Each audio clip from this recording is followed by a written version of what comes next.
오늘은 이제 아론의 쌍난 지팡이 두 번째 시간입니다. 오늘 민수기서 17장 1절에서 10절 말씀을 제가 여러분에게 봉독해 드리도록 합니다. 여호와께서 모세에게 말씀하여 이르시되 너는 이스라엘 자손에게 말하여 그들 중에서 각 조상의 가문을 따라 지팡이 하나씩을 취하되 곧 그들의 조상의 가문대로 그 모든 지휘관에게서 지팡이 12를 취하고 그 사람들의 이름을 각각 그 지팡이에 쓰되 레이 지팡이에는 아론의 이름을 쓰라. 이는 그들의 조상의 가문에 각 수령이 지팡이 하나씩 있어야 할 것임이니라. 그 지팡이를 회막 안에서 내가 너희와 만나는 곳인 증거계 앞에 두라. 내가 택한 자의 지팡이에는 싹이 나리니 이것으로 이스라엘 자손이 너희에게 대하여 원망하는 말을 내 앞에서 그치게 하리라. 모세가 이스라엘 자손에게 말하매 그들의 지휘관들이 각 지파대로 지팡이 하나씩을 그에게 주었으니 그 지팡이가 모두 12이라. 그 중에 아론의 지팡이가 있었더라. 모세가 그 지팡이들을 증거의 장막 안 여호와 앞에 두었더라. 이튿날 모세가 증거의 장막에 들어가 본즉 레이 집을 위하여 낸 아론의 지팡이에 우미 돋고 순이 나고 꽃이 피어서 살구 열매가 열렸더라. 모세가 그 지팡이 전부를 여호와 앞에서 이스라엘 모든 자손에게로 가져오매 그들이 보고 각각 자기 지팡이를 집어들었더라. 다 같이요. 여호와께서 또 모세에게 이르시되 아론의 지팡이는 증거계 앞으로 도로 가져다가 거기 간직하여 반역한 자에 대한 표징이 되게 하여 그들로 내게 대한 원망을 그치고 죽지 않게 할지니라. 아멘. 아멘. 할렐루야. 여러분과 하나님과의 간격은 얼마나 됩니까? 몇 주 동안 여러분에게 하나님과 여러분의 간격이 얼마나 되냐고 물을 때는 여러분이 그것을 깊이 생각해 보라고 제가 계속 던진 겁니다.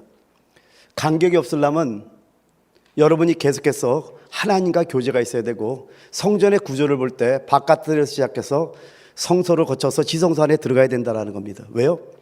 지성소 안에는 오직 하나님의 유일한 증거이신 증거계가 있어요. 바로 예수 그리스도가 거기 있는 겁니다. 근데 그 증거계 안에 세 가지 항목들이 있다는 거예요. 그게 뭐예요? 아론의 쌍난 지팡이, 만나, 그리고 언약의 돌비석이 있다는 겁니다. 이 세 가지 항목들, 이 항목들은 그냥 있는 것이 아니라 이스라엘 백성들이 광야를 지나면서 그들이 체험했던 것 중에서 가장 중요한 것을 하나님의 임재 앞에, 하나님의 증거 앞에 두라고 하나님의 명령했던 겁니다. 이건 이스라엘 백성들이 체험했던 겁니다. 그렇기 때문에 여러분, 우리에게도 체험되지 않으면 이해할 수 없는 것이면 여러분 알아야 된다는 거예요. 그래서 여러분, 지식으로 깨닫는 것과 의식으로 우리가 체험되는 걸 자꾸만 구분해서 하는 얘기가 바로 그거듯이 이거는 반드시 체험되어야지 이거구나 하는 여러분의 이 안에서의 놀람이 있어야 되고 정말 이건데 왜 몰랐지 않은 그런 어떤 감격이 있어야 된다는 거예요. 저의 실질적인 체험이 뭔지 아세요? 어느 날 말씀을 준비하다가 이거였네 하는 걸 깨달은 게 뭐냐면은 정말 광야 생활을 통해서 실질적으로 제가 만나를 먹었던 체험을 한 거를 그때는 잘 모르는 거예요. 그러니까 지나가면서 하는 거예요. 내가 그때 만나를 먹었구나. 이거였구나. 그러니까 여러분, 하나님께서 이렇게 혹독한 환경을 줄까요? 그때 하나님 만나 체험하는 때예요. 그래서 여러분이 어려움을 당하거나 힘든 일을 당할 때 어떤 상황이나 환경이나 사람이거나 여러분 주위를 둘러볼 때 하나님을 만날 수가 없는데 오직 하늘을 바라보고 어떤 상황에도 하나님이 나를 갖다 입히고 먹인다는 생각 속에서 주님의 이름을 붙잡고 기도할 때 하나님은 놀라운 역사가 여러분에게 임할 줄 믿습니다. 할렐루야. 여러분, 하나님의 영원전 목적이 뭐였습니까? 하나님의 영원전의 그 목적은요, 한 성, 한 신부를 얻는 것이었어요. 그 성은 연합된 신부예요. 연합된 성이라는 거예요. 즉 단체적인 성이라는 거예요. 그래서 우리가 워싱턴 배단육에 모였다면요, 한 개인 개인이 능력을 받고 한 개인 개인이 은사를 받고 한 개인 개인이 뛰어난 것이 아니라 서로 어울려져야 되는 거예요. 왜요? 하나님은 한 사람을 원한 게 아니라 한 성, 단체적인 연합된 성을 원했기 때문에, 연합된 신부를 원했기 때문에 거기에 대한 예표가 뭐냐면 아담과 하였던 거예요.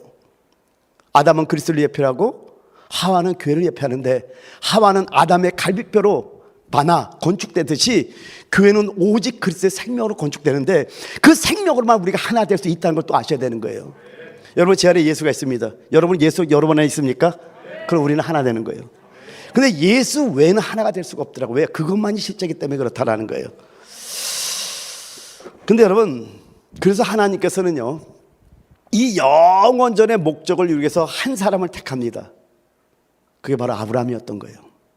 아담이 선악을 알게 하는 지식의 나무 열매를 먹고 타락함으로 말미암아 그 타락된 그 민족들 중에서, 타락한 사람들 중에서 아브라함을 불러내서 아브라함이 이삭을 낳고 이삭이 야곱을 낳고 야곱이 12아들을 낳고 그 12아들이 12지파가 되는 거예요. 근데 그 12지파가 한 나라 한 민족을 이루었는데 출애굽기 19장 5절 6절에 말씀하기를 세계가 다 내게 속하였나니 너희가 내 말을 잣듣고 내 언약을 지키면 너희는 열국 중에서 내 소유가 되겠고 너희가 내게 대하여 제사장 나라가 되며 거룩한 백성이 되리라. 너는 이 말을 이스라엘 자손에게 고할지니라. 내 말을 잣듣고, 여기 뭐라고 돼? 다시 한번요.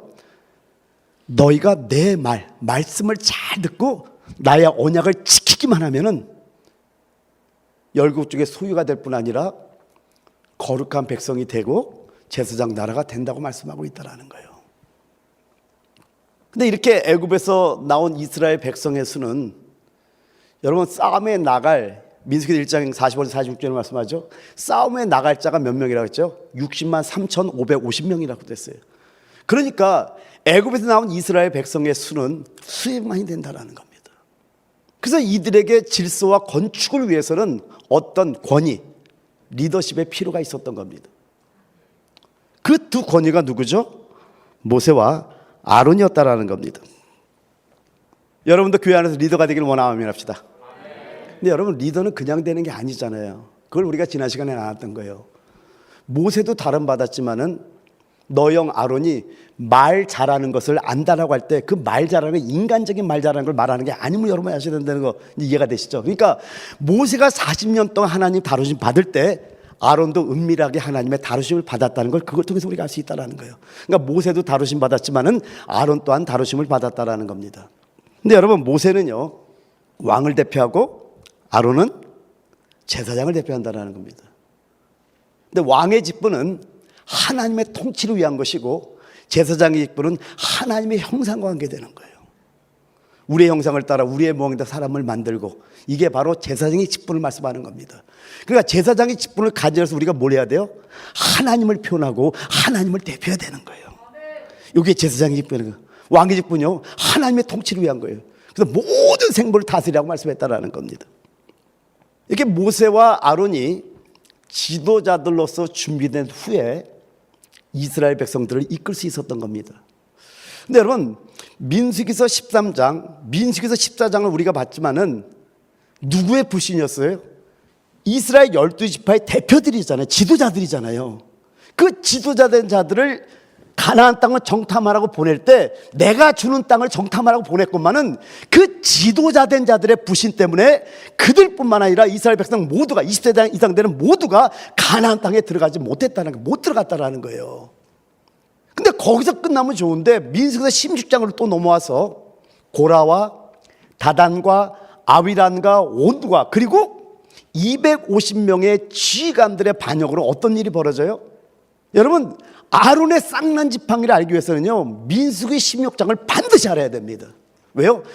아론의 쌍난 지팡이가 이 사건대 민수기에서 17장이 나오기 때문에 그렇다라는 거예요. 여러분, 민수기에서 16장에 어떤 사건이 벌어지죠? 여러분이 잘 알겠지만 오늘 잠깐만 더 한번 점검해 보면은요, 먼저 민수기에서 16장 9절부터 11절 간단한 몇 가지만 볼게요. 9절에서 11절 한번 봅니다. 이스라엘의 하나님이 이스라엘 회중에서 너희를 구별하여 자기에게 가까이 하게 하사 여호와의 성막에서 봉사하게 하시며 회중 앞에 서서 그들을 대신하여 섬기게 하심이 너희에게, 다 같이 큰 소리 시작, 작은 일이겠느냐? 다시 한번요. 굉장히 중요한 구절입니다. 이스라엘의 하나님이 이스라엘 회중에서 너희를 구별하여 자기에게 가까이 하게 하사 여호와의 성막에서 봉사하게 하시며 회중 앞에 서서 그들을 대신하여 섬기게 하심이 너희에게 작은 일이겠느냐. 하나님이 너와 내 모든 형제 레위 자손으로 너와 함께 가까이 오게 하신 것이 작은 일이 아니오늘, 다 같이 시작. 너희가 오히려 제사장의 직분을 구하느냐. 하나님이 너와 내 모든 형제 레위 자손으로 너와 함께 가까이 오게 하신 것이 작은 일이 아니거늘 너희가 오히려 제사장의 직분을 구하느냐. 그리고 11절, 이를 위하여 너와 너의 무리가 다 모여서 여호와를 거스르는도다. 아론은 어떠한 사람이간데 너희가 그를 원망하느냐. 아론은 누구야? 이스라엘 대표를 말합니다. 이스라엘 권위를 말합니다. 여러분, 여기서 뭘 말하는 것 같아요? 지금 여러분이 맡고 있는 것, 그것이 어떤 것이든 작은 일이 아님을 믿습니까? 오늘 그걸 깨달으셔야 돼요. 여러분이 소속되어 있는 곳이 어디입니까? 뭐 세신자팀, 중보기도팀, 뭐 안내팀, 뭐 수많은 팀들이, 아니면 뭐 여러분이 팀장입니까? 아니면 목자입니까? 어떤 곳이든 어떤 사역이든 작은 일이 아님을 믿으시기 바랍니다. 그래서 민수기서 16장 9절 여러분 다 같이 한번 또 읽어봐요. 시작. 이스라엘의 하나님이 이스라엘 회중에서 너희를 구별하여 자기에게 가까이 하게 하사 여호와의 성막에서 봉사하게 하시며 회중 앞에 서서 그들을 대신하여 섬기게 하심이 너희에게 작은 일이겠느냐. 그런데 10절에 뭐라 그러는 거예요? 하나님이 너와 내 모든 형제 레위 자손으로 너와 함께 가까이 오게 하신 것이 작은 일이 아니오늘 너희가 오히려 제사장의 직분을 구하느냐라고 말씀하고 있다는 겁니다. 여러분의 그 일도 더 작은 일이 아니라니까요. 아멘입니까? 여러분의 그 위치가 가장 큰 일인 줄 알고 봉사해야 되는 거예요. 여러분, 이 위치에서 벗어난 결과가 뭡니까? 민수기서 16장 20절에서 24절을 보게 되면요, 이를 위하여 너와 너의 무리가 다 모여서 여호와를 거스르는도다. 아론은 어떠한 사람이간데 너희가 그를 원망하느냐. 여호와께서 모세와 아론에게 일러 가르사대 너희는 이 회중에게서 떠나라. 내가 순식간에 그들을 멸하려 하노라. 그 두 사람이 엎드려 가로되, 여기 엎드려라는 거 나팔 기억납니까?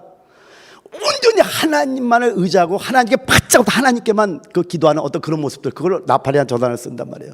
하나님만 전적으로 의지하는 모습이에요. 그 두 사람 모세와 아론이 엎드려 가로되 하나님이여, 모든 육체의 생명의 하나님이여, 한 사람이 범죄하였거늘, 고라 한 사람이 범죄하였거늘 온 회중에게 진노하시나이까. 여호와께서 모세에게 일러 가라사대 회중에게 명하여 이르기를 너희는 고라와 다단과 아브라함의 장막 사면에서 떠나라 하라. 그리고 16장 28절 35절을 계속 연결해서 보면은요, 모세가 가로되 여호와께서 나를 보내사 이 모든 일을 행케 하신 것이요 나의 임의로 함이 아닌 줄을 이 일로 인하여 알리라. 곧 이 사람들의 죽음이 모든 사람과 일반이요 그들의 당하는 벌이 모든 사람의 당하는 벌과 일반이면 여호와께서 나를 보내심이 아니오니와, 만약 여호와께서 새 일을 행하사 땅으로 입을 열어 이 사람들과 그들의 모든 소속을 삼켜 산채로 음부에 빠지게 하시면 이 사람들이 과연 여호와를 멸시한 것인 줄을 너희가 알리라. 여호와를 멸시했다고 뭐 어떻게 된다고요?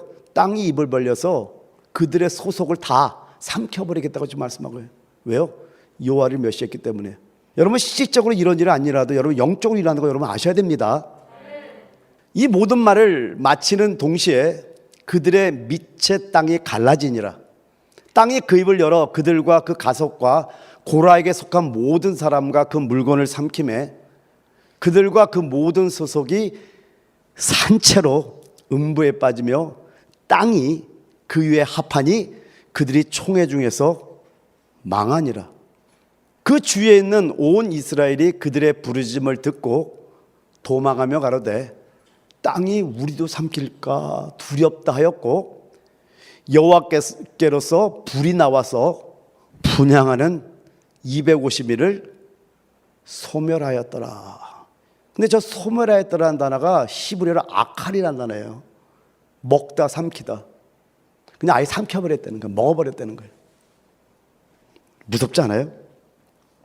그리고 연결해서요 41절 42절을 보면은요 이튿날 이스라엘 자손의 온 회중이 자 이런 걸 봤어요. 근데 한번 봐요. 이튿날 이스라엘 자손의 온 회중이 모세와 아론을 또 원망하네. 이야 대단들 해. 원망하여 이르되 너희가 여호와의 백성을 죽였도다 하고 하나님의 영광을 보여서 뭔 일을 하는데 또 일이 또 벌어져요. 이튿날 이스라엘 자손의 온 회중이 모세와 아론을 원망하여 이르되 너희가 여호와의 백성을 죽였도다 하고 회중이 모여 모세와 아론을 칠 때 회막을 바라본즉 구름이 회막을 덮었고 여호와의 영광이 나타났더라. 그리고 여러분 어떤 일이 벌어지죠? 여러분 계속해서 연결되죠. 그래서 진노하신 하나님께서요 연병으로 몇 명을 죽인 줄 아세요? 이 다음 사건에 14,700명을 죽여버려요. 또 온 회중이 또 원망을 해요. 이거 하나님의 영광을 받는데도. 그랬더니 하나님의 진노하셔가지고 14,700명을 완전히 다 연병으로 죽여버립니다. 여러분 이 사건을 알고 민수기서 17장을 봐야 되는 거예요. 그러니까 무조건 여러분이 지금 아론의 쌍난 지팡이 설교를 제가 들어봤냐고 질문했던 것은 아론의 쌍난 지팡이에 우미 돋고 순이 나고 꽃이 피고 뭐 열매가 맺었다 이런 것들은 아는데 그 의미가 뭔지를 여러분은 아셔야죠. 그래서 이 사건이 어떻게 지금 발달해서 시작되는가를 보지 못하면은 이 말씀에 대한 진정한 의미를 우리가 알 수 없단 말이에요. 그러니까 그 어떤 아론의 쌍난 지팡이에 어떤 아름답고 뭐 멋있고 뭐 이런 모습만 볼 것이 아니라 그런 기적적인 모습만 볼 것이 아니라 이 사건의 의미를 알기 위해서 여러분 민수기서 16장을 보여드렸고요. 이제 민수기서 17장 1절에서 4절 한번 보도록 합니다. 여호와께서 모세에게 말씀하여 이르시되 너는 이스라엘 자손에게 말하여 그들 중에서 각 조상의 가문을 따라 지팡이 하나씩을 취하되 곧 그들의 조상의 가문대로 모든 지휘관에게서 지팡이 12를 취하고 그 사람들의 이름을 각각 그 지팡이에 쓰되 레이의 지팡이에는 아론의 이름을 쓰라. 이는 그들의 조상의 가문에 각 수령이 지팡이 하나씩 있어야 할 것임이니라. 그 지팡이를 회막 안에서 내가 너희와 만나는 곳인 증거계 앞에 두라. 여러분 이 말씀이 왜 나오냐면요 누가 참된 권위인지 누가 참된 지도자인지 다시 확립시키기 위해서 각 지파에서 지팡이 하나씩 증거 앞에 두라고 명령한 거예요. 계속해서 보였는데 이들이 계속 깨닫지 못하니까 다시 한번 하나님께서 누가 참된 권위인지 하나님이 누가 세운 하나님의 권위인지 지도자인지를 알리기 위해서 확립시키기 위해서 다시 각 지파에서 지팡이 하나 증거 앞에 두라고 명령했던 거예요. 여러분 지팡이란 이 단어는 헬라어로 랍도스라고 그랬어요. 여러분 회초리, 지팡이, 마법사의 지팡이, 홀, 쥐봉, 낚싯대, 덫, 금속판, 창자루, 나뭇가지 그리고 시의 한 행에 대해 사용된다 그랬어요. 그래서 이 본 의미는 11가지 회초리, 매, 막대기를 뜻하는 겁니다. 근데 히브리어로 이 지팡이라는 단어는 마테라는 단어인데 두 가지 큰 뜻이 있어요. 지팡이, 막대기. 근데 여러분 민수기서 13장 4절에서 5절을 여러분 읽어보시고 민수기서 34장 22절에서 28절을 여러분 읽어보면은 저 마테라는 저 단어가 지파로 번역되어 있습니다. 트라이브. 뭐 유다 지파 무슨 지파 그 지파라는 이름이 전부 다 마테라는 단어예요. 같은 단어예요. 지팡이라는 단어입니다. 그리고 시편 110편 2절에 보면은요 여호와께서 시온에서부터 주의 권능의 호를 내어 보내시리니 주는 원수 중에서 다스리로서 저 홀이라는 단어도 마테라는 단어를 씁니다. 그래서 사실 저 단어의 뜻은 막대기라는 뜻이 더 가깝다는 것을 여러분이 알고 있어야 됩니다.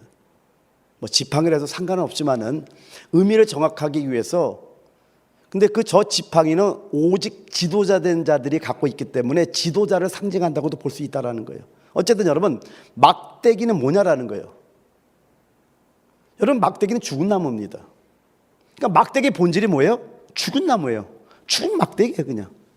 그럼 막대기의 기능은 뭡니까? 다른 이들을 다스리는 것이 막대기의 기능이라는 겁니다. 여러분, 막대기와 지팡이의 차이가 그럼 뭘까요?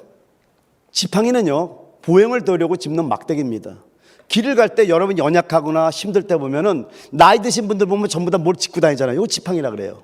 그러니까 어떤 걸을 때, 보행을 할 때 도우려고 짚는 막대기가 지팡이입니다. 근데 막대기는 의미가 좀 달라요.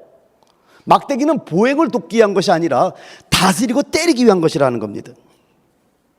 여러분, 잠언에 보면은요, 아버지가 그의 자녀들을 징계할 때 막대기를 사용합니다. 그래서 잠언서 23장 13절 14절에 보면은 아이를 훈계하지 아니하려고 하지 말라.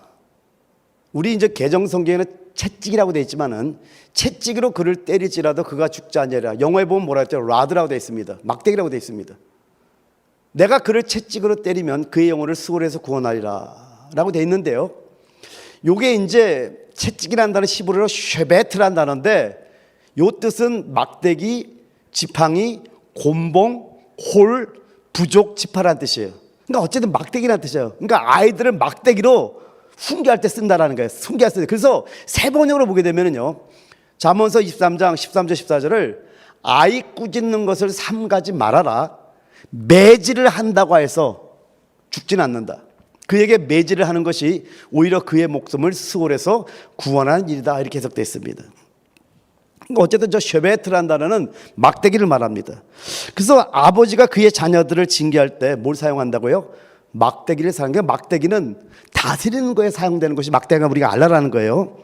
근데 여러분, 민수기서 16장 3절에 뭐라고 되어 있냐면요, 그들이 모여서 모세와 아론을 거슬러 그들에게 이르되 너희가 분수에 지나도다.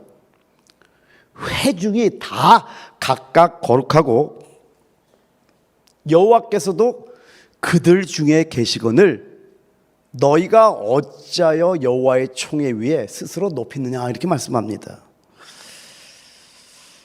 여러분, 이들의 생각 속에 지금 뭐가 이제 들어있는 걸 알 수 있냐면요, 그들도 지도자라는 생각을 갖고 있으면 우리가 알 수 있다는 거예요. 그렇죠? 그러니까 이런 뜻이에요. 우리도 다스릴 수 있는 권위가 있고 우리 또한 지도자들이다. 그런데 너희는 너무 너희의 권위를 남용하는 것 아니냐? 우리도 권위가 있다. 우리식으로 좀 얘기해 볼까요? 왜 모든 걸 목사님이 결정하십니까? 우리도 결정권 있어요 라고 하는 것도 있을 수 있어요. 그렇죠? 그래서 여러분, 재직 훈련할 때 집사들의 기능이 뭐라 그랬죠? 집사들은 오직 봉사만 하는 것이 성경에 돼 있는 걸 여러분 나중에 재직 훈련하면 또 해야 되겠네. 그럼 여러분 이해가 될 겁니다. 복음을 알아야 돼요. 말씀을 알아야 돼요. 자, 이런 어떤 원리들입니다. 근데 여기에 대해서 하나님께서는요, 17장 4절과 5절에 그 지팡이를 회막 안에서 내가 너희와 만나는 곳인 증거계 앞에 두라. 내가 택한 자의 지팡이에는 싹이 나리니 이것으로 이스라엘 자손이 너희에게 대하여 원망하는 말을 내 앞에서 그치게 하리라. 그리고 10장 6절에 모세가 이제 뭐라고 하나 보죠. 모세가 이스라엘 자손에게 말하매 그들의 지휘관들이 각 지파대로 지팡이 하나씩을 그에게 주었으니 그 지팡이가 모두 12이라. 그 중에 아론의 지팡이가 있었더라.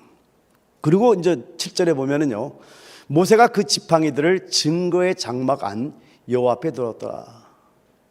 그러니까 12개의 막대기가 증거의 장막 안 주님 앞에 놓여졌던 겁니다.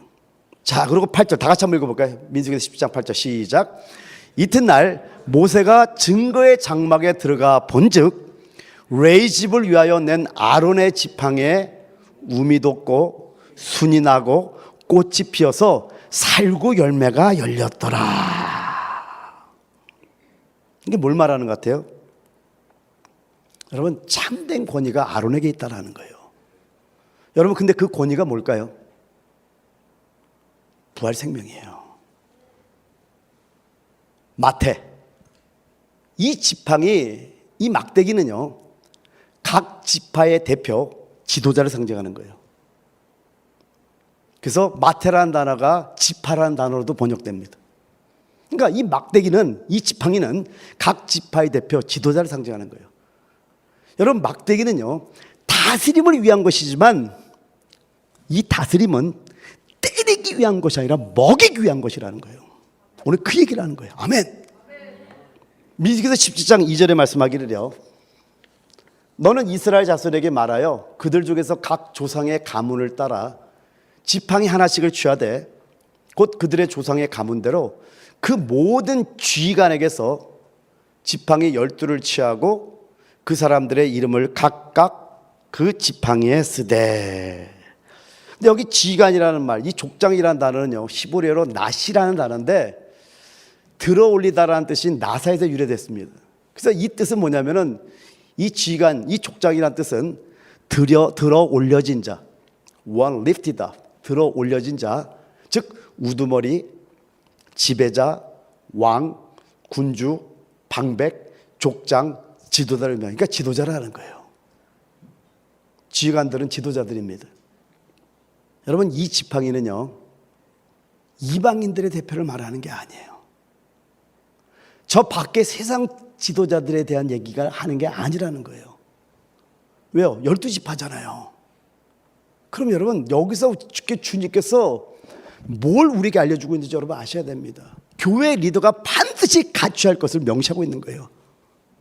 그럼 여러분, 지도자기도 원하면 아멘 합시다. 민수기서 17장 8절 같이 한번 또 있습니다. 시작.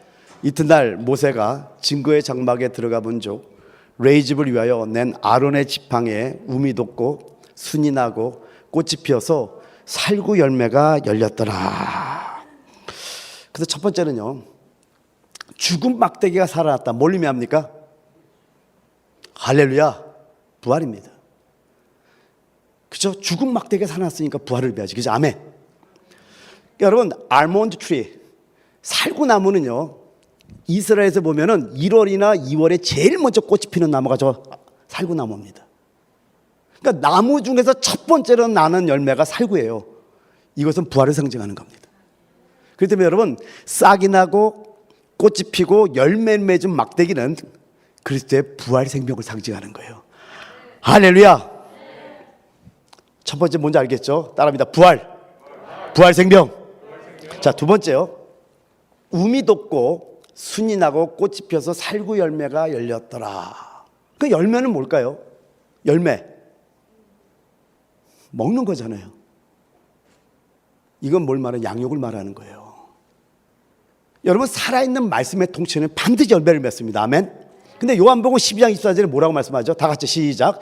내가 진실로 너에게 이르노니 한 알의 밀이 땅에 떨어져 죽지 않으면 한 알 그대로 있고 죽으면 많은 열매를 맺느니라. 그럼 여러분, 어떻게 해야지 많은 열매를 맺을까요? 할렐루야. 겉사람이 죽어야 되는 거예요. 자아가 찢어야 되는 거예요. 여러분, 말씀이요, 우리가 왜 이 혼에만, 그래서 마태복음 13장 19절에 보면은요, 말씀의 씨가 심기는 곳이 우리 영이잖아요. 근데 거기에 보니까 말씀이 마음밭에 심겨졌다고 나오잖아요. 심겨지게 왜 그러냐면은, 여러분, 마음이 상하거나 마음이 뭔가 문제가 있으면 말씀이 들어갑니까?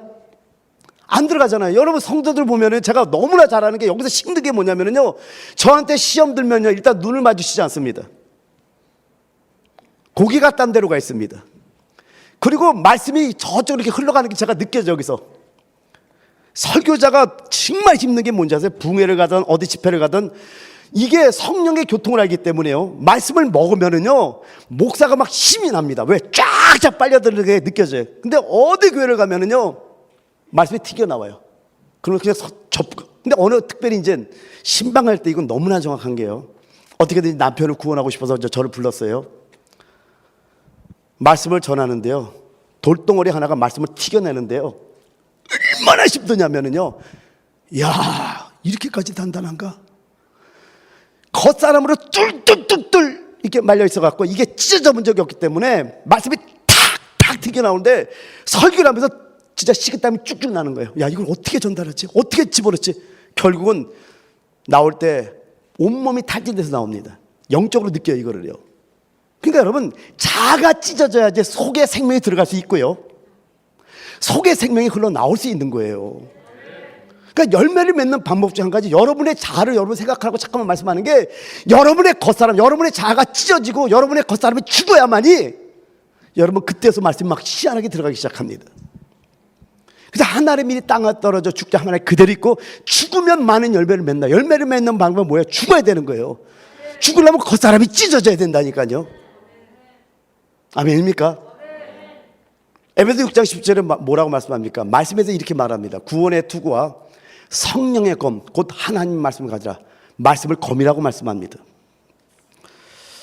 히브리서 4장 12절에 말씀하기를요, 검이 말씀을 뭐라고 해석합니까? 하나님의 말씀은 살아있고 활력 있어 좌우의 날선 어떤 검보다도 예리하여 혼과 영과 및 관절과 골수를 찔러 쪼개기까지 하며 또 마음의 생각과 뜻을 판단하나니라고 됐어요. 좌우의 날선 검이라고 나옵니다. 여러분, 말씀의 두 기능이 뭡니까? 말씀은 생명을 주죠, 그죠?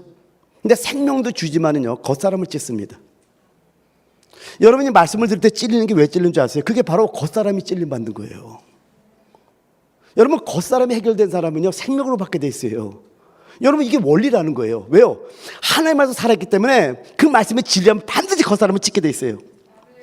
근데 겉사람이 해결되다 생명으로 받지 이것 때문에 시험도 그래 삭제받지 않는 거예요. 원리가 그렇다라는 거예요. 원리가. 또한 우리 속에 숨어있는 뱀들을 찔러 죽이는 거예요. 말씀이. 근데요, 정말 무서운 게 뭔지 아세요? 완전히 인격화된 악한 영들, 그 악한 뱀들은요, 절대로 처리하기 쉽지가 않아요. 이게 악한 영들의 역사인데 내 안에 완전히 인격화가 있기 때문에 이거 해결하는 데는 정말 시간이 많이 걸립니다. 근데 진짜 하나님이 사랑한다면은요, 어느 날 성령의 조명으로 여러분 스스로가 깨달을 때 해결되지, 목사가 여기서 아무리 말씀을 전해도 안 돼요. 왜요? 나는 괜찮아라고 생각하고 있거든요. 절대 해결 안 됩니다. 그래서 여러분, 말씀을 들을 때 이거를 하나님의 말씀을 받으라는 게 바로 그거예요. 인간 어떤 목사의 말로 들을 때는요, 그런 것들이 뭐 자기나 그렇지 막 이러고 말이 속에서 나온다니까요. 그런데 이게 정말 하나님 말씀을 들을 때, 근데 그게 언제 들리냐? 내 자아가 찢어져야 되는데, 겉사람이 찢어져야 되는데, 문제는 뭐냐면은 악한 영들이 여러분 생각 속에서, 요한복음 13장 2절에 말씀하잖아요. 마귀가 벌써 시몬의 아들 가룟 유다의 마음에 예수를 팔려는 생각을 넣었다. 그러면 가룟 유다가 마귀라고 생각하고 그랬어요? 아니잖아요. 자기 생각을 했잖아요. 이것처럼 여러분이 완전히 여러분의 인격화된 영들은요, 이건 잡아내기 어려워요. 그래서 여러분이 하나님 앞에 기도 많이 하라는 게 바로 그거예요. 주님의 말씀의 빛으로 조명을 받고 기도하다 보니까 깨닫는 게 뭔지 아세요? 나는 쓸모없는 인간이구나. 난 살아있어서는 안 되는 존재구나. 근데 하나님이 나를 살려주고 쓰시니까 그거에 감격해서 미친듯이 달려갈 수가 있는 거예요. 이제는 내 의를 자랑하고 싶은 마음이 없어요. 예수만 자랑하는 게 되는 거예요. 이게 정말로 되는 거예요. 이제는요, 야, 이거구나. 왜요? 빛으로, 하나님의 생명의 말씀의 빛으로 조명받을 때 놀랍게 그 말씀의 기호 안에서 역사되는 걸 체험한다는. 그래서 말씀의 기능은 두 가지. 하나는 생명을 주지만은 또 한 가지는 여러분의 겉사람을 찢는다니까요. 그래서 속에 있는 뱀들을 막 찔러낼 때, 그러니까 여러분 그게 인격화 된 사람은 성질 나는 거예요. 좀 심하게 얘기하면은요, 아, 목사 왜 젖다리 얘기를 하는 거야? 모르죠. 겉으로 웃고 있으니까 나는 웃으면서 아이씨, 빨리 집에 가야 되겠다. 저거 나 찔르네. 저거 봐라.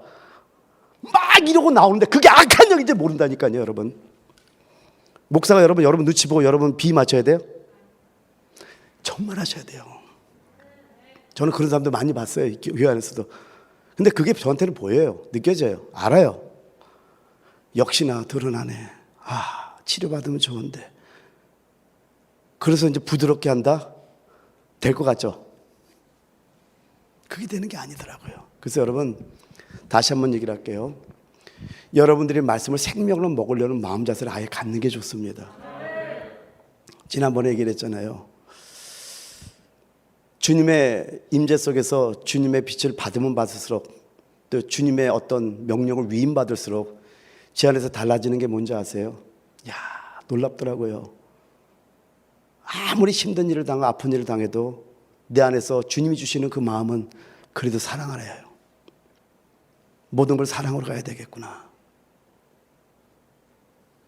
근데 그게 내 안에서 이루어지는 걸 보니까 참 좋은 거예요. 그래, 하나님, 이제는 어떤 겉에 보이는 어떤 열매, 이거보다 내 안에서 주님이 주시는 그 열매들에 관심을 갖겠습니다.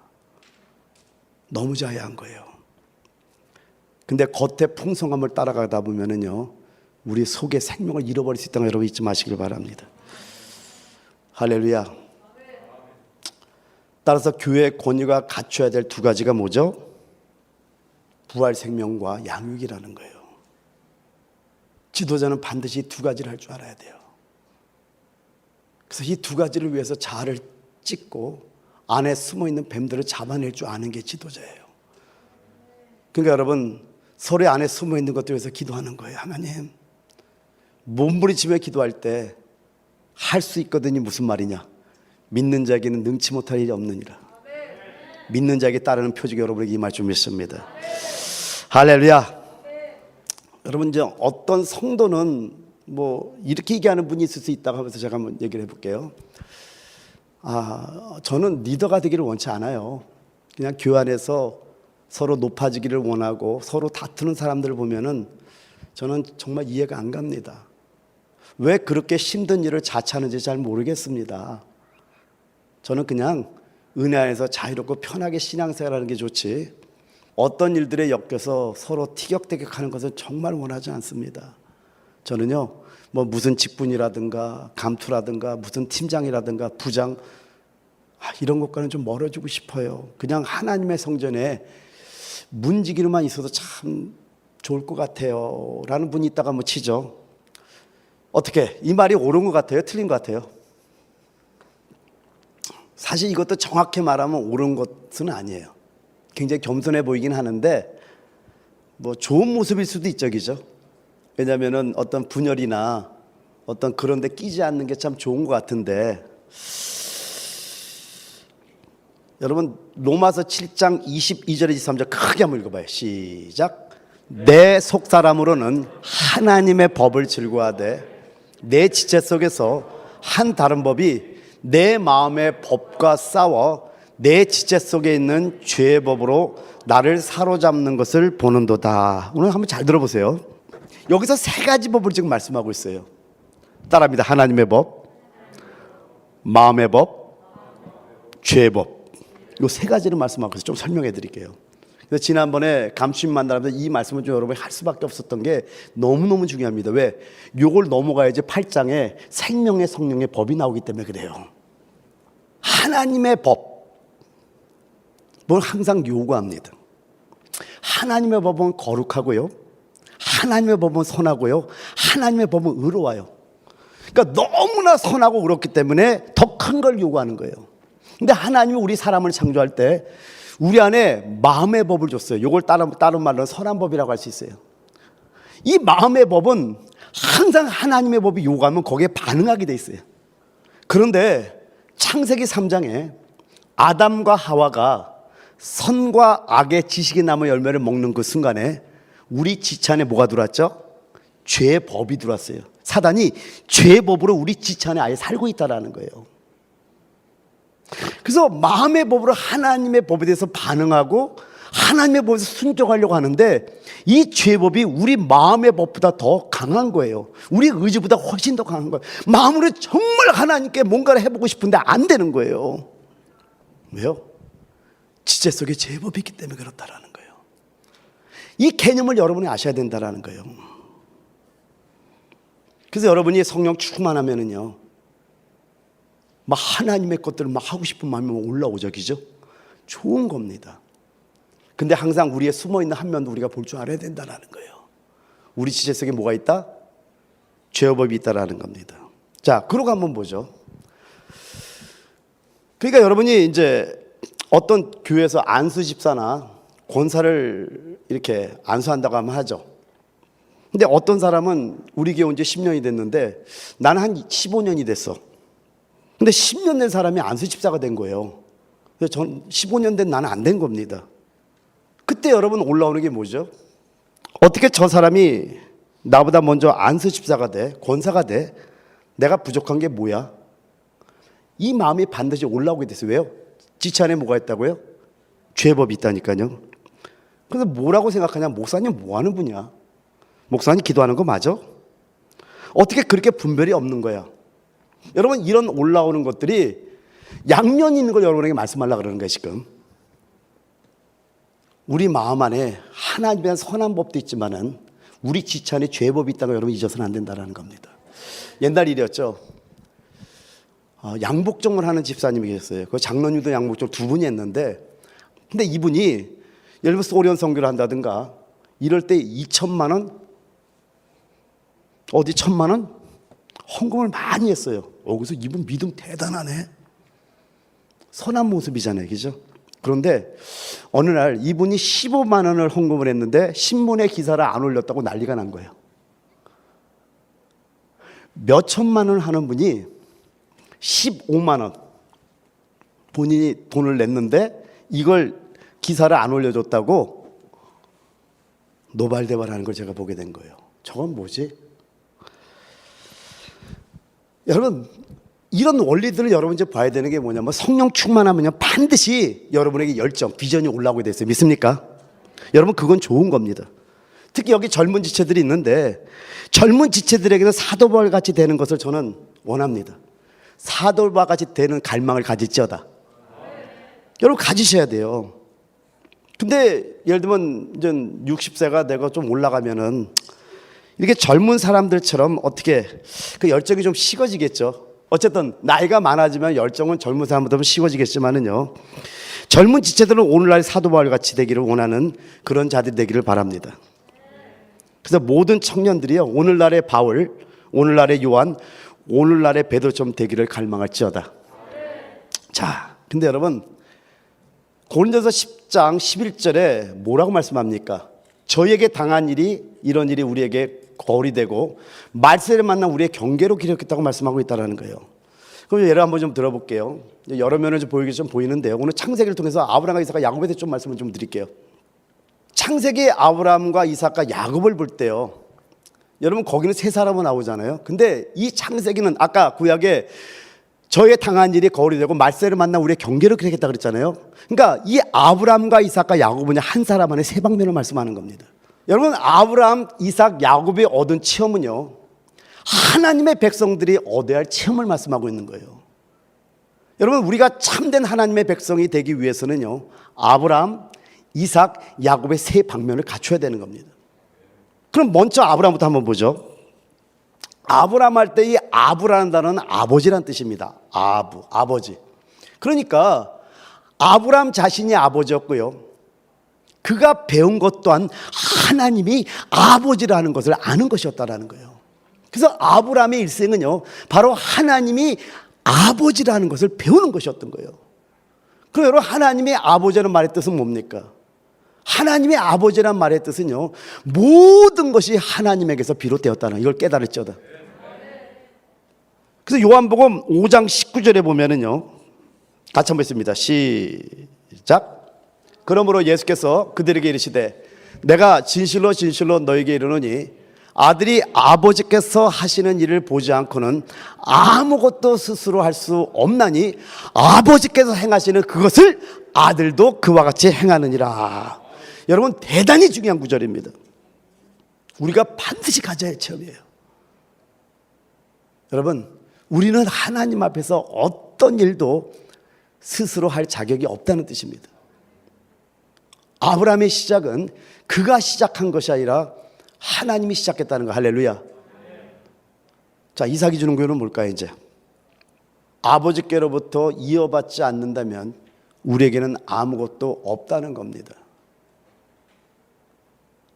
고린도서 4장 7절에 말씀하기를 누가 너를 남달리 구별하였느냐? 내게 있는 것 중에 받지 아니한 것이 무엇이냐? 내가 받았은즉 어찌하여 받지 아니한 것 같이 자랑하느냐? 여러분, 내게 있는 것 중에 받지 않은 것이 아무것도 없답니다. 다 받았대요. 내게 있는 것 중에 한 가지도 받지 않은 것이 없고요, 나의 모든 것을 아버지께로부터 받았다는 말입니다. 이게 이삭이에요. 아멘.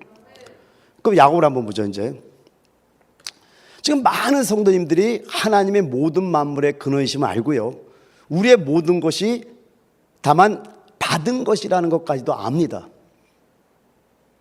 모든 것을 받아들여야 하고 받지 않을 때 우리가 공허해지고 아무것도 없다는 것을 알고 있어요. 그런데 왜 우리는 받아들이지 않고 스스로 무엇을 하려고 할까요? 실질적으로 이러거든요. 왜 생명의 법으로 말미암아 이기려고 하지 않고 자기 의지력으로 이기려 할까요? 왜 그럴까요? 이건 아직 야곱과 야곱의 원칙이 있기 때문에 그런 겁니다. 여러분, 야곱의 일생의 체험은요, 성령의 통제를 대표합니다. 좀 더 자세히 얘기하면 성령의 다스림과 통제를 대표하는 거예요. 우리의 옛 생명이 활동하지 말아야 하는 것을 여러분 깨달아야 되는 거예요. 여러분, 분열에서 그 밤, 창세기 32장 한번 깊이 한번 읽어보세요. 분열에서 그 밤은요, 일생 동안에 그에게 있어서 가장 좋은 밤이었던 겁니다. 여러분, 환도뼈의 힘줄은요, 온몸에서 가장 큰 힘줄입니다. 근데 그 야곱의 환도뼈가 하나님에 의해서 만진받은 거예요. 이건 바로 그의 옛 생명의 가장 강한 부분이 하나님에 의해 만진받은 겁니다.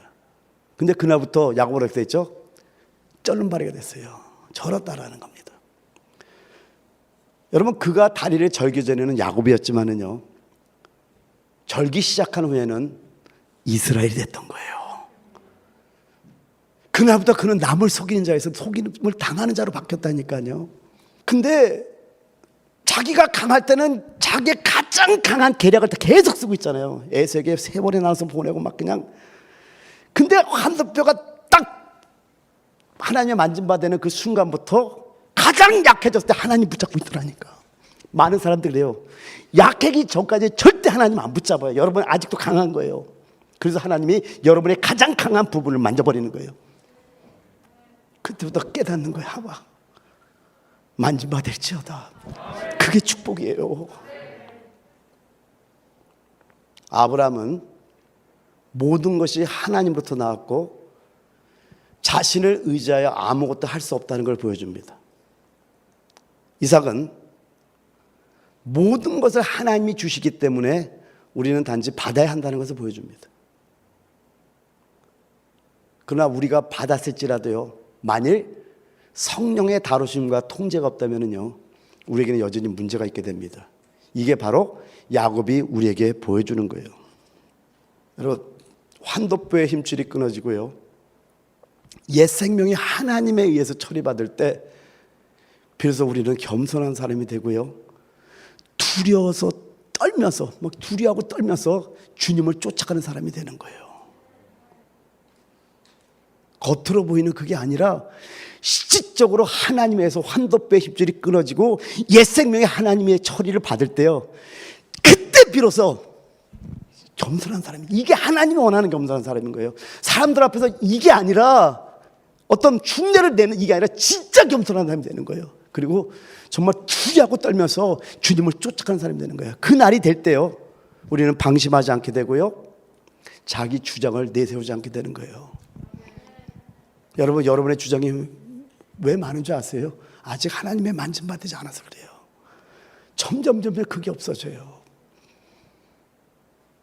여러분, 절름발이라는 게 뭡니까? 길을 걷지 못한다는 말이 아니에요. 그게 아니라 한 걸음을 디딜 때마다 자신이 할 수 없다는 걸 아는 거예요. 그리고 자신이 절름발인 걸 안다는 말이에요. 한 걸음 걸어 하나님 만짐받아서, 하나님, 나는 스스로 할 수 없는 자입니다. 하나님 도와주세요. 만짐받은 부분을 알게 되는 거예요. 하나님을 아는 사람은 누구나 이런 공통적인 특징을 가지고 있다는 겁니다. 이제는 두려워요. 뭘 하는 게 두려워요, 저는요. 내가 다 할 줄 아는 사람인 줄 알았거든요. 많이 맞았어요. 이렇게 맞고 저렇게 맞고 하면서 지나가다 보니까 그게 하나님의 사랑이었네. 이제 두려워 떨면서 주님 따라가는 거예요. 여러분이 그런 자가 되기 위해서 축원드립니다. 하나님에 의해서 이런 경제까지 인도되지 못한 사람은요, 분열의 체험이 없는 사람이에요. 여러분, 자신에게 방도가 있고요, 자신에게 확신이 있고요, 자신이 유능하다고 생각하는 사람은요, 성령의 다스림과 통제를 받지 못한 사람입니다. 뭘 할 수 있을 것 같습니까? 아직 멀었어요. 세상을 변화시킬 수 있는 능력이 있을 것 같아요? 제가 어릴 때 그랬죠. 근데 이제는 그런 게 저랑은 아무런 상관이 없어요. 그냥 하나님 기뻐하는 일만 하면 되는 거예요. 하나님 우리의 눈을 열어서 우리에게 이 세 가지 체험의 관계를 보여주기 바랍니다. 할렐루야. 자, 그러면은요, 이 세 가지는요 모두 중요한 체험이요, 또한 상호 보완적이라는 겁니다. 이 세 가지 중 한두 가지만 가질 때 굳게 서지 못하고 세 가지를 다 가져야 된다는 거예요. 근데 이 세 가지 체험을 분명히 보아야만이 하나님의 길에서 전진할 수 있는 거예요. 할렐루야. 아브라함과 이삭과 야곱은요, 생명의 체험 안에서 한 사람 안에 세 방면인 걸 잊지 않는 여러분에게서 축원드립니다. 할렐루야. 자, 그러면 제가 이제 뭘 말씀하려는지 눈치채셨습니까? 자, 보죠. 모세와 이들, 고라, 다단, 아비람, 온 250명의 지도자들까지 다 합했어. 어쨌든 서로 분리된 존재가 아니라는 거예요. 모세와 이제 고라를 대표해서 말할게요. 그러니까 고라라고 할 때는 다단과 아비람과 온과 250명의 지도자 다 합해서 그냥 고라라고 합시다. 대표니까. 그러니까 모세와 고라는요, 한 사람 안에 있는 다른 방면들을 보여주는 거예요. 우리의 본성 안에는요, 모세가 가졌던 동일한 열정을 갖고 있습니다. 여러분, 모세가 40여 때 어떤 일을 하죠? 사도행전 7장 23절 27절에 보면은 나이가 40이 되매 그 형제 이스라엘 자손을 돌볼 생각이 나더니 한 사람이 원통한 일 당함을 보고 보아여 압제받는 자를 위하여 원수를 갚아 애굽 사람을 쳐 죽이니라. 그는 그의 형제들이 하나님께서 자기의 손을 통하여 구원해 주시는 것을 깨달으리라고 생각하였으나 그들이 깨닫지 못하였더라. 이튿날 이스라엘 사람끼리 싸울 때 모세가 와서 화해시키려 하여 이르되 너희는 형제인데 어찌 서로 해치느냐 하니 그 동물을 해치는 사람이 모세를 밀어뜨려 이르되 누가 너를 관리와 재판장으로 우리 위에 세웠느냐. 여기서 우리가 볼 게 뭡니까? 하나님께서는 모세의 열정을 쓰지 않은 게 아니라니까요. 또 잘 보세요. 지난번에 여러 번 말씀드렸죠.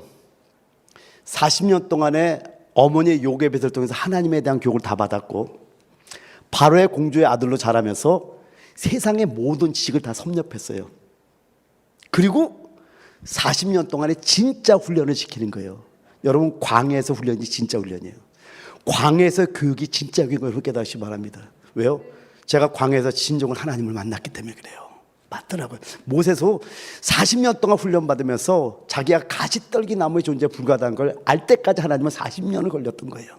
그 40년 훈련받고요, 그 후에 하나님께서 부활의 생명으로 쓰셨던 거예요. 그게 바로 가시떨기 남은 불, 성령의 불을 말하는 거예요. 할렐루야. 나는 너의 육체를 쓰는 것이 아니라 너의 육체 힘을 쓰는 게 아니라 너 위에 나의 불, 나의 성령이 임해서 그 힘으로 하는 거야. 그래서 모세가 출애굽기 34장, 출애굽기 34장에 가면은 하나님의 임재가 함께 가지 않는다는 고백을 거기서 하고 있는 걸 볼 때, 아, 그렇구나. 출애굽기 3장에 하나님을, 호렙산 하나님을 만난 그 사건 이후로 모세는 하나님의 임재를 떠나려고 그토록 몸부림쳤다라는 거예요. 그럼 여러분, 여기서도 한 가지 알아야 되는 게, 이렇게 몸부림치는 사람도 민수기서 12장에 같은 경우에 보면은 이디오피아 여자야, 구스 여인을 취하는 이런 실수도 보면 여러 실수가 있어. 사람이기 때문에 그런 실수는 있는 겁니다. 그러나 모세의 마음 안에 하나님의 임재를 잃어보지 않겠다는 그 열정은 한 번도 떠나지 않은 걸 성경에서 볼 수 있어요. 그래서 하나님이 원하시는 그 성막, 이걸 건축했다. 그래서 모세가 오냐미 스가다는 건 뭐예요? 하나님이 원하는 온유는 뭐예요? 하나님이 얻고자 하는 얻는 것이 하나님이 말하는 온유예요. 인간적인 개념으로 성경을 풀어서는 안 된다라는 거예요. 아멘. 그런데 모세 안에는요, 또한 고라와 다단과 아비람의 거액의 요소가 있었으면 알아야 된다는 거예요. 그것도 있다는 걸 성경에서 지금 말씀해 주는 거란 말이에요. 지금 우리는 다 모세와 같은 적극적인 본성이 있고요. 그리고 고라, 다단, 아비람, 온과 같은 거역의 본성을 모두 가지고 있는 거예요. 우리는 자꾸만 아브라함과 이삭과 야곱을 세 사람으로 보잖아요. 한 사람 안에 있는 세 가지 체험을 말하는 거예요. 세 방면을 말하는 거예요. 똑같은 원리가 여기도 있다는 걸 여러분 아셔야 되는 겁니다. 그래서 여러분 우리가 솔직한 이런 고백이 있어야 돼요. 제 안에 고라와 다단과 아비람의 거역적인 반역적인 요소가 있습니다.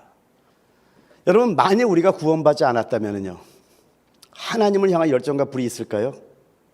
당연히 없죠. 왜? 구원받지 않은 자들인데. 구원받았기 때문에, 당연히 구원받았기 때문에 하나님을 향한 열정과 불이 있겠죠. 그럼 왜 이렇게 여러분 안에 불이 타오를까요? 막 열정이 타오르고 비전이 막 오를까요? 왜? 왜 그렇죠? 하나님을 사랑하니까. 사랑하는데 적이 없다면 적이 어떻게 사랑하는 거예요? 당연히 하나님의 사랑에 대한 충만함이면은요, 그냥 막 하나님을 위해서 막 십자가도 두렵지 않잖아요. 막 십자가 죽고 싶고 막 기도만 하면 막 이런 거 올라오잖아요. 왜? 하나님을 사랑하니까 불이 타오르는 거 당연하다라는 거예요.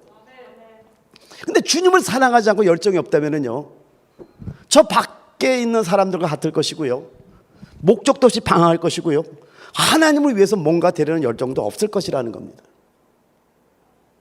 저는요, 여러분 모두가 주님을 사랑하는 사람들로서 여러분의 열정을 식히지 않기를 원합니다. 그리고요, 언젠가 교회 안에 리더로서의 자격이 다 갖춰지기를 바랍니다. 그런데 이것은 아주 좋은 열정이지만은요, 반드시 부활돼야 됩니다. 그게 아론의 쌍난 지팡이에서 보여주고 있는 거예요. 반드시 부활되는 거 여러분 깨달으시기 바랍니다. 여러분 부활되기 위해서는 반드시 거쳐야 할 것이 있습니다. 그게 뭘까요? 십자가, 죽음이에요. 한 알의 밀이 땅에 떨어져 죽지 아니면 한 알 그대로고 죽음 많은 열매를 맺느니라. 여러분을 번제단에 올리셔야 됩니다. 죽음을 통과해도. 왜 그렇죠? 여러분 우리 안에는요, 모세와 같은 믿음의 열정이 있습니다. 맞습니다. 그렇지만 또한 고라와 같은 거역적인 요소들, 반역적인 요소들을 가지고 있음을 깨달아야 돼요. 왜 이것에서 이렇게 잘할까요? 제가 왜 이것에서 이렇게 잘할까요? 제 자신이 체험해왔기 때문입니다. 저는요, 하나님에 대한 그 불, 하나님에 대한 열정을 끄지 않을 겁니다. 그렇지만 내 안에 뱀들을 계속 잡아내면서요, 어떤 높은 자리라든가 뭐 이름을 내는 것이라든가 이런 것들에 대해서는 전혀 관심이 없어지게 할 겁니다. 그렇게 하고 있고 계속해서 그러고 싶은 거예요. 여러분 완전히 없어진 게 아니라니까요. 근데 계속 내 자신을 하나님의 번제단에 올려놓고 죽음을 통과하면서 점점 속에서 올라오는 그런 옛 생명의 것들이 조금씩 소멸돼가는 걸 제가 느끼는 거예요. 그러면서 오늘 그 자유함이 얼마나 큰지 아십니까? 그래서 다음 시간에 연결해서 좀 말씀하겠지만은요, 사랑하는 성도 여러분, 여러분 안에는요, 모세의 그 믿음의 열정도 있지만은 고라와 다단과 아비람 같은 거역적인 본성도 있다는 거 여러분 인정하시기 바랍니다. 그래서 하나님의 선한 그 열정을 통해서 성령의 인도함을 따라갈 때 여러분 아름다운 건축이 이루어질 것이지만은 이 귀찮은 죄의 법, 은밀히 속이는 요거에 대해서 이제 여러분 혼과 영의 구분해서 다음 시간에 설교할 거예요. 얼마나 사단이 영약한 줄 아세요? 그럴듯하게 여러분에게 넘어오는데 우리는 모르는 거예요. 계속해서 속아 넘어갑니다. 그래서 말씀을 계속해서 들으셔야 돼요. 들으면서 자꾸만 이런 것들을 잡아내야 돼요. 이 시간 기도할 때 하나님, 내 자신을 온전히 하나님 기뻐하는 믿음의 열정, 그 생명으로만 하나님 달려가기를 원합니다.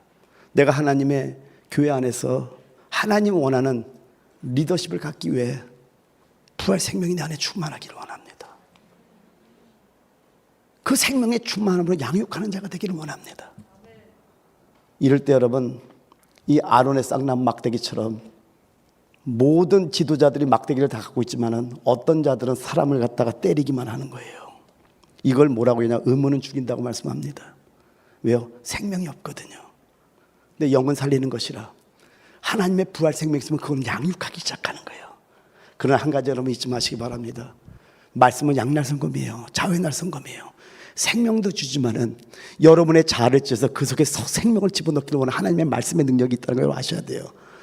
그 말씀을 생명으로 취하기 위해서 어떻게 해요? 겉사람이 찢어져야 돼요. 그래야지 생명이 속에 들어오고 들어온 생명이 팍 흘러나갈 수가 있는 거예요. 이걸로 한번 우리 5분 동안만 한번 기도하기로 합니다. 기도하겠습니다.